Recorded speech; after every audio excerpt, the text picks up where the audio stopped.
మాత భవాని భక్త చింతామణ బ్రహ్మశాంభవి అమ్మవారు అఖిలాండ కోటి బ్రహ్మాండ నాయకి పల్లె పరమేశ్వరి రేణుకా ఎల్లమ్మ అవతారం ఎట్లా ఉన్నదంటారా? శివునికి చిన్న బిడ్డ శివునెల్లి మాత కౌతుని కొడలు గంభీరవాణి గౌలాడి బిడ్డ కనసాని ఎల్లమ్మ మట్టేడు మావురాల రేణుకా ఎల్లమ్మ ఎట్లా బయలుతున్నదంటారా? పట్టులు ఉన్నారు సైతొట్ల మరి ఆడుదామా చెల్లె పాడుదామా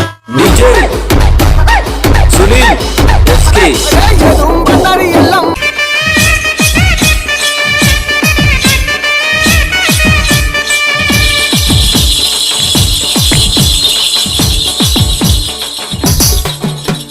గజ్జల గలగం నల్ల పోషమ్మ దాయే తంగం ముద్దు మరమ్మ శంకుల స్వర్గం కాంతమ్మ సూర్యుని తిలకం